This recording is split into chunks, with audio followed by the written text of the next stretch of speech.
오늘은 예수님께서 부활하신 날입니다. 사망 권세, 무덤의 권세를 깨뜨리신 부활의 은혜가, 부활의 능력이 오늘 이 자리에 함께한 모든 성도님들의 삶 속에 넘쳐날 수 있기를 예수님의 이름으로 축원합니다. 옆에 분하고 예수님 부활하셨습니다. 여러분이 영광의 왕의 자리에 오르게 되었다고 한번 생각해 보십시오. 어떤 사람들을 초대하고 싶으세요? 평창 올림픽 마지막 성화 점화자는 김연아 선수였죠. 패럴림픽에서 최종 점화자는 안경 선배 김은정과 컬링 대표 서준석이었습니다. 올해 프로야구 개막식 때 동계올림픽 메달리스트가 시구하는 장면을 보게 되었습니다. 이처럼 성화 최종 점화자, 프로야구 때 시구자, 그들 나름대로 굉장한 영광의 자리라고 그렇게 생각합니다. 오늘 이제 본문 말씀에 보면 예수님이 사망의 권세를 다 깨뜨리시고 부활하셔서 맨 먼저 누구에게 자신의 영광스러운 모습을 보이셨냐면 막달라 마리아입니다. 그녀가 과연 어떤 사람이었기에 부활의 예수님을 처음 만나는 영광이 주어졌을까요? 또한 그녀가 부활의 예수님을 만나고 어떻게 삶이 바뀌어졌을까요? 제가 몇 년 전 인도에 갔을 때 도마 무덤이 있는 바실리카를 비롯한 여러 유적지를 다녀왔습니다. 도마가 부활의 예수님을 만나고 못자국, 창자국을 직접 손으로 만지게 됩니다. 그 이후에 이 도마는 믿음 있는 사람으로서 놀라운 기적을 나타내게 됩니다. 병든 자를 위해서 기도하면 병이 낫기도 하고, 이런 바위나 이러한 곳에 손을 대면 손자국이 이렇게 나타나기도 했습니다. 인도에 가면 많은 순례객들이 도마가 새겨놓은 십자가나 손자국, 이러한 곳에 손을 댑니다. 이거는 이제 간접적으로나마 부활의 예수님의 자취를 느껴본다는 거죠. 여러분, 여성으로서 예수님의 행적을 소개한 사복음서에 아주 공통적으로 등장하는 인물이 있습니다. 막달라 마리아입니다. 막달라 마리아는 사복음서에 다 나옵니다. 이 사복음서에 빠지지 않고 막달라 마리아가 등장하는 것은 예수 그리스도의 십자가의 죽음과 그리고 부활을 소개할 때 정말로 빼놓을 수 없는 인물이기 때문에 그렇습니다. 왜냐하면 막달라 마리아는 여성으로서 예수님이 십자가에 못 박히실 때 맨 마지막까지 그 예수님의 골고다 언덕 고난받은 그 장소를 지켰던 인물입니다. 또 예수님의 부활의 현장에 맨 처음 찾아갔던 여성이고, 그리고 부활의 예수님을 맨 먼저 만나서 첫 번째 증인이 되었던 여성입니다. 자, 그러면 예수님이 십자가에 죽으시고 부활하셨는데 왜 막달라 마리아에게 먼저 나타나셔서 자신의 모습을 보이셨을까 하는 겁니다. 첫째, 막달라 마리아는 한없이 울고 있었습니다. 예수님의 무덤 밖에 서서 울고 있었어요. 안식 후 첫날 이른 새벽에 막달라 마리아가 예수님을 잊지 않고 예수님의 무덤에 가보았습니다. 요한복음서에 보면은 막달라 마리아만 나옵니다. 다른 복음서에 보면 여러 여성들이 함께 했다고 말씀하고 있습니다. 근데 가보니까 예수님의 무덤 문이 열려져 있는 겁니다. 그래서 베드로와 요한한테 가가지고 누가 주님을 무덤에서 가져갔습니다. 예수님의 시신을 어디에 두었는지 우리가 알 수 없습니다. 그렇게 말하니까 베드로와 요한이 정신없이 달려오죠. 그래서 성경에 보면 요한이 먼저 도착을 합니다. 그래서 요한이 이제 굽혀서 예수님의 무덤 안을 들여다보니까 삼배가 놓여 있는 것이 보였습니다. 잠시 후에 베드로가 도착을 하는데 그를 뒤따라 왔던 거죠. 이 베드로는 무덤 안으로 들어가게 됩니다. 그러니까 삼배가 놓여져 있고 예수님의 머리를 싸맸던 수건이 있는 모습을 보게 됩니다. 그제서야 제자들도 야, 예수님의 시신이 사라졌구나 이렇게 생각을 해요. 주변을 둘러보아도 아무것도 없어요. 그러니까 제자들은 다시 자기들이 왔던 그곳으로 돌아갑니다. 그리고 마리아는 혼자 예수님 무덤 밖에서 울고 있었습니다. 울다가 미련이 남았는지 다시금 몸을 부려서 무덤 속을 보았습니다. 근데 놀라운 것은 거기에 흰 옷 입은 천사 둘이 앉아 있었습니다. 그러면 말합니다. 여자여, 왜 우느냐? 어찌하여 우느냐? 하는 겁니다. 베드로와 요한은 그리고 다른 여성들이 이렇게 함께 있을 때는 천사들이 나타나지 않았어요. 요한복음서에 있는 말씀을 보면 그렇습니다. 막달라 마리아만 있을 때 나타난 겁니다. 그리고 인기척 때문인지 이제 누군가 있는 것처럼 느껴서 뒤를 돌아보게 됩니다. 막달라 마리아가. 근데 동산지기인 줄 알았어요. 근데 그분이 말을 하는 거예요. 여자여, 어찌하여 울며 누구를 찾느냐 하는 겁니다. 그때 막달라 마리아가 주여 당신이 옮겼거든 어디 두었는지 내게 이르소서 그리하면 내가 가져가리이다. 오늘 15절에 말씀하고 있죠. 그러니까 예수님께서 말씀하세요. 16절 말씀을 보면 예수께서 마리아야 하시거늘 마리아가 돌이켜 히브리 말로 라본니 하니 이는 선생님이라 그런 뜻을 가지고 있다는 거죠. 그러니까 동산직이었던 그가 누구셨어요? 부활의 예수님이셨습니다. 할렐루야. 막달라 마리아에게 흰옷 입은 천사 둘이 나타났고 부활의 예수님도 나타났어요. 그것도 십자가에 죽으시고 부활하시고 난 다음 맨 처음에 나타나셨어요. 이만큼 이 여성에게 놀라운 일이 어디 있겠습니까? 그런데 이제 그분들이 나타나서 하는 말이 뭐냐면, 질문이 뭐냐면 놀랍게도 어찌하여 우느냐 하는 거예요. 적당치 않다는 거예요. 너가 울 이유가 왜 있느냐, 어찌하여 라는 의미가 그런 의미 아닙니까? 그러면 막달라 마리아가 왜 울었습니까? 죽은 예수의 시체를 잃어버린 것으로 생각하였기 때문입니다. 막달라 마리아는 두 천사들을 향해 사람들이 내 주님을 옮겨다가 어디 두었는지 내가 알지 못함입니다. 그렇게 말을 해요. 여러분, 예수의 부활의 예수님 만나기 전까지만 해도 이 막달라 마리아는 예수님의 부활에 대해서 믿음이 없었어요. 예수는 송장에 불과했어요. 막달라 마리아가 예수님께 하는 말에도 그 모습이 드러나 있지 않습니까? 13절에도 15절 하반절에도 보면은 사람들이 예수의 시신을 물건처럼 가져다가 감추어 둘 수 있는 그런 송장처럼 생각을 한 겁니다. 지금 마리아에게 있어서 예수라는 존재는 살아있는 인격체가 아니라 한때 지극히 존경했던 분의 송장이었다는 거죠. 그리고 뒤에 계신 부활의 예수님을 보고도 몰라봤어요. 여러분, 왜 뒤에 계신 예수님을 알아보지 못하였다고 생각합니까? 예수님 몇 번씩이나 요나의 표적밖에 없다, 내가 예루살렘에 올라가서 십자가상에서 고난을 받고 죽지만 이제 3일 만에 부활할 것이다, 이런 말씀을 했어요. 근데 막달라 마리아는 예수님의 부활을 전혀 기대하지 않았습니다. 오직 예수님은 십자가에 달려 죽으신 시체라고 그렇게 단정했습니다. 그런 수준의 예수님을 찾으면서 예수님이 없어졌다고 그렇게 울고 있었던 겁니다. 그런데 이런 막달라 마리아의 모습이 오늘 우리의 죽은 믿음 속에 있는 예수님의 모습과 다를까요? 비슷하지 않습니까? 예수님은 사실 부활의 주님으로 우리의 삶 속에서 크게 역사하고 계시는데, 예수님을 우리의 죽은 믿음 때문에 아직도 죽어 계신 분으로 그렇게 받아들이고 있지는 않습니까?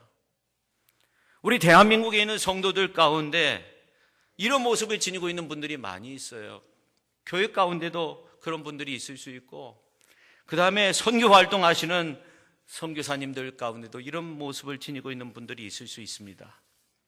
막달라 마리아처럼 믿음이 있고 섬김도 있고 수고 헌신도 있지만 살아계신 주님을 모시고 따르는 것이 아니에요. 아직도 종교적인 활동의 하나로 하나님을 모시고 섬김과 수고와 헌신의 삶을 그저 살고 있는 거예요. 죽은 믿음 속에서 부활의 예수님도 죽어있는 모습으로 드러날 수 있다는 걸 우리가 알아야 됩니다. 이것이 저와 여러분의 믿음의 벽이고 한계일 수도 있는 겁니다. 오늘 우리의 예배와 섬김과 헌신이 부활하시어 살아계신 주님 안에서 온전히 이루어지는 고귀한 신앙의 모습이 될 수 있어야 됩니다. 그런 예화가 있죠. 갑자기 사고가 나서 세 사람이 하늘나라에 가게 되는데 똑같은 질문을 받았어요. 장례식 하면서 당신이 관 속에 들어있을 때 친구나 가족들이 와가지고 애도하면서 당신에 대해서 말할 때 무슨 말을 듣고 싶습니까? 첫 번째 사람이 이 사람은 참 유능한 의사였는데 훌륭한 가장이었는데 그런 말을 듣고 싶다는 거예요.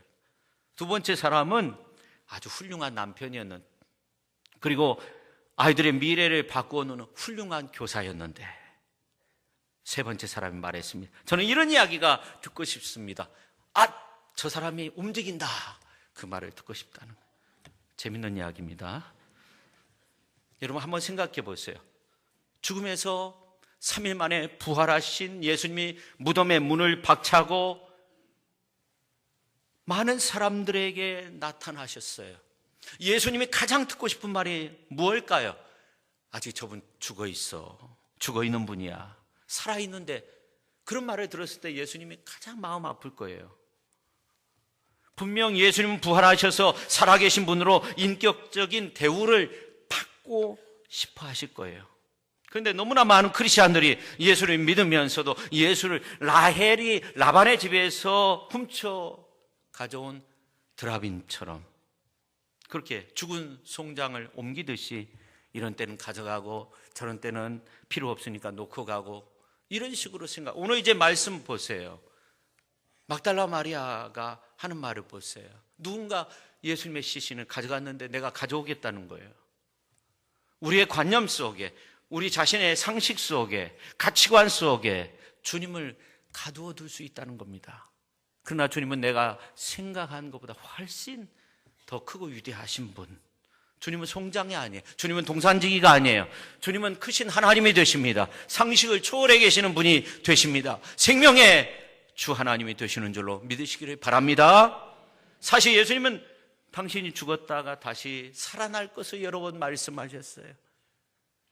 그런데 많은 제자들은 훌륭한 스승 정도로, 훌륭한 선지자 정도로 십자가에 못 박히신 분으로만 알았어요. 예수님은 제한했습니다.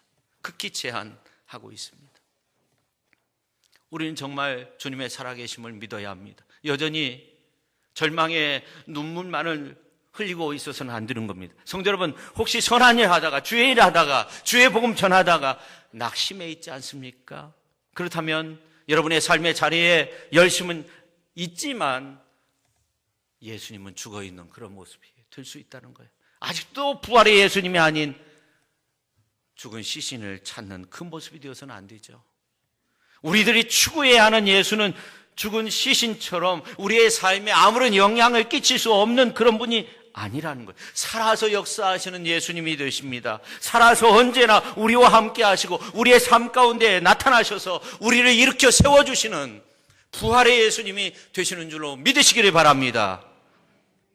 막달라 마리아는 예수님의 무덤까지 찾아가는 열심이 있었습니다. 그런데 예수님이 부활할 것을 전혀 기대하지 않았습니다. 그래서 맨 처음에는 예수님을 알아볼 수 없었어요. 동산지기인 줄 알았어요. 여러분, 우리가 믿는 예수님은 부활하신 분입니까? 아니면 십자가에 죽어 계신 분이십니까? 천주교는요, 고난받은 예수 그리스도를 강조하기 위해서 십자가에 매달린 예수상이 많이 있어요. 그러나 우리 기독교는요, 우리 개신교는요, 예수님의 부활을 강조하기 위해서 부활하고 예수님이 매달려 있지 않은 십자가를 강조하고 있습니다. 여러분, 아직도 무덤에 시신이 된 예수를 믿고 있는 것은 아닙니까? 그 앞에서 눈물을 흘리고 있는 것은 아닙니까? 도대체 누굴 찾기에 우십니까? 도대체 무엇 때문에 우십니까? 예수님이 부활하셨다면 어찌 그 감격 속에서 기뻐하지 않습니까? 우리 크리스찬들은요, 우는 모습도 좀 달라야 된다고 합니다. 프란시스가 이제 죽기 2년 전에 베르나 산에서 기도하던 중에 주님의 성은이 나타나게 됐어요. 몸 가운데 5곳에 그 주님의 성은이 나타나게 되었습니다. 양손에, 양발에, 그리고 옆구리에 나타나게 되었습니다. 죽는 날까지 그 상처가 남아 있었다고 합니다. 그래서 프란시스에 대해서 쏟아 나오는 말들이 너무나도 많이 있는데 이론의 여지 없이 모두 다 프란시스를 존경합니다. 근데 이 프란시스가 죽고 난 다음에 더욱더 사람들에게 긍정적인 평가를 받았다고 하는데, 한 번은 베르나드라는 그 프란시스의 친구가 있는데 이 프란시스의 놀라운 사랑의 힘이 어디에서 나왔을까 궁금해가지고 그 친구의 집, 프란시스의 집에 가서 며칠 함께 생활을 했답니다.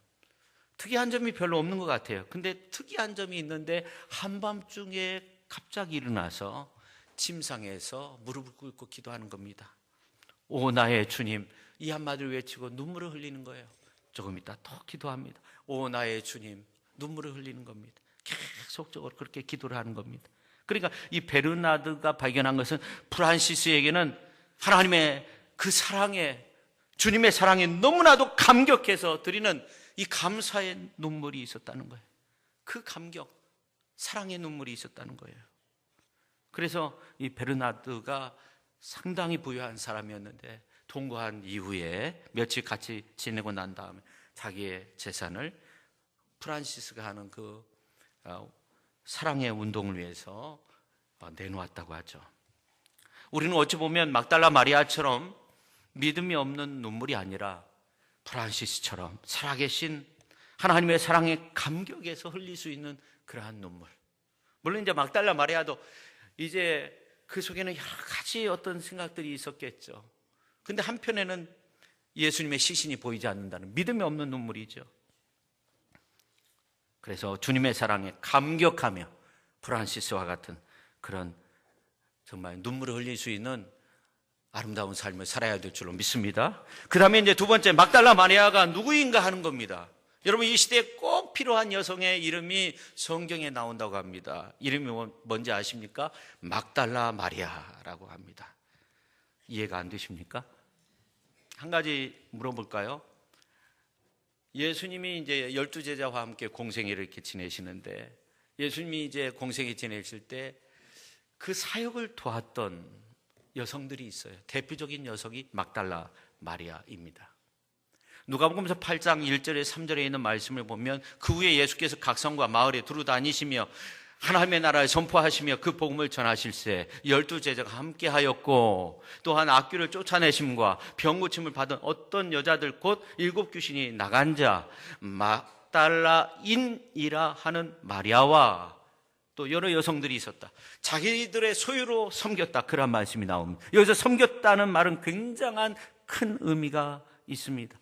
이들이 바친, 이 여성들이 바친 물질로 인해서 예수님의 일행이 천국 복음 전하는 사역을 공생애를 할 수 있었던 겁니다.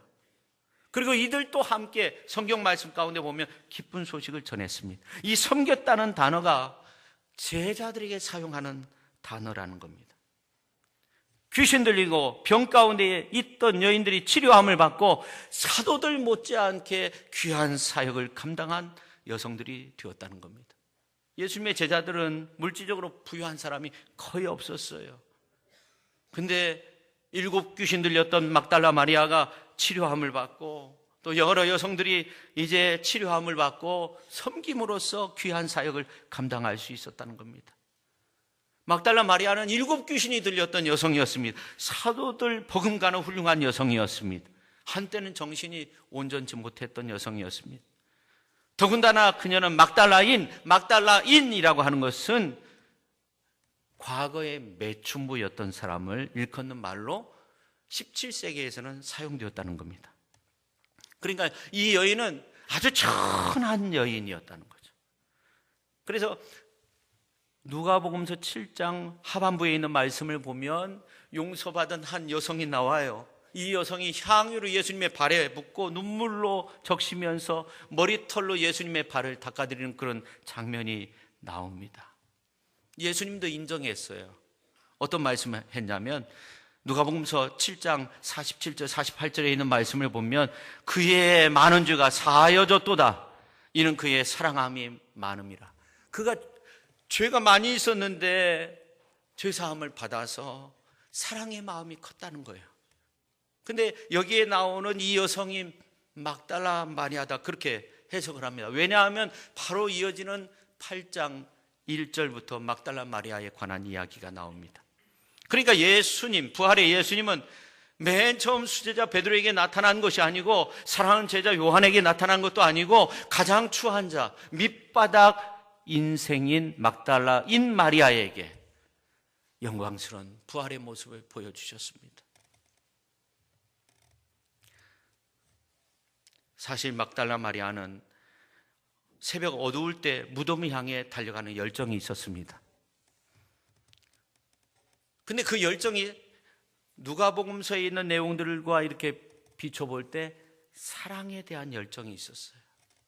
무덤 밖에서 의심하는 그런 믿음 없는 모습으로 울고도 있었지만 한편에는 사랑의 마음이 있었던 거예요. 자기를 알아주었던 유일한 분이 예수님이었어요.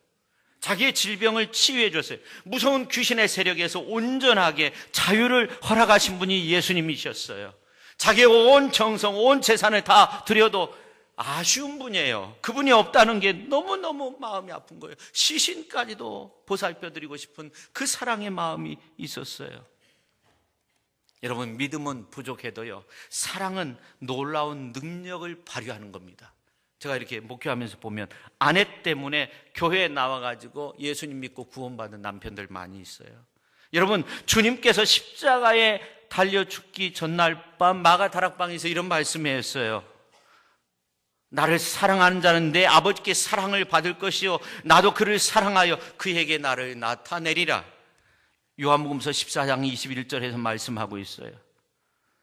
사랑이 있는 사람에게 조건이나 신분에 상관없이 주님은 나타나신다는, 지식, 믿음 약해도 주님을 뜨겁게 사랑하면 그 사랑을 주님은 헛되게 보지 않는다는 겁니다. 부활의 예수님이 막달라 마리아에게 처음 나타난 이유가 바로 여기에 있었습니다. 막달라 마리아가 예수님인 줄 알고 이제 라보미 그렇게 말하잖아요. 나의 스승이요 그렇게 말하잖아요. 달려오잖아요. 그때 예수님이 또 여러 가지 말씀하시는데, 사실 이 예수님은요 부활하시고 난 다음에 어딘가 가셨어요. 무덤 가운데 없으셨어요. 근데 막달라 마리아가 울면서 그 자리에 계속 오래 있으니까 예수님이 어딘가 가시다가 오신 거예요. 예수님이 어디로 가셨을까요?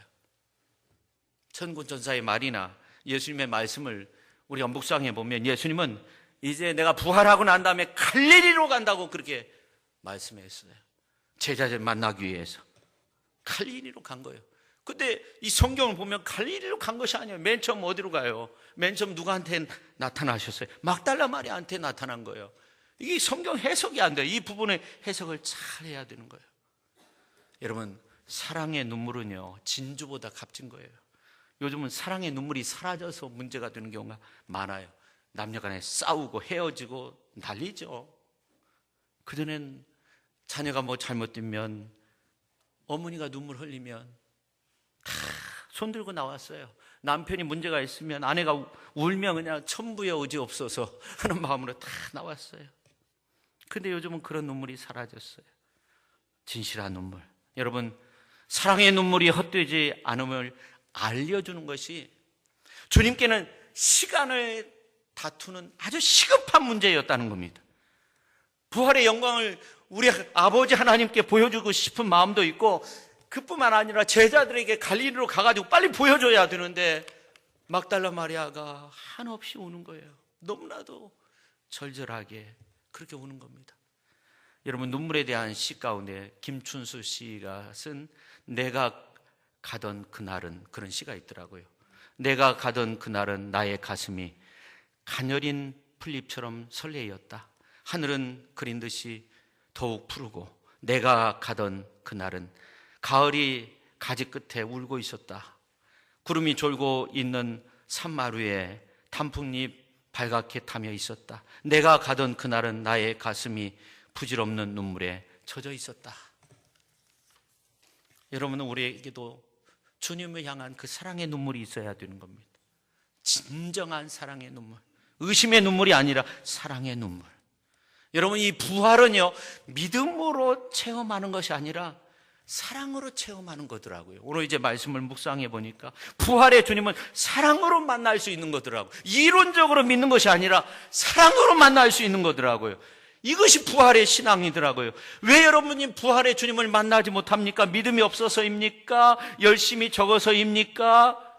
주님의 그 발걸음을 옮길 수 있을 만큼 감동적인 그 사랑이 없다는 거예요.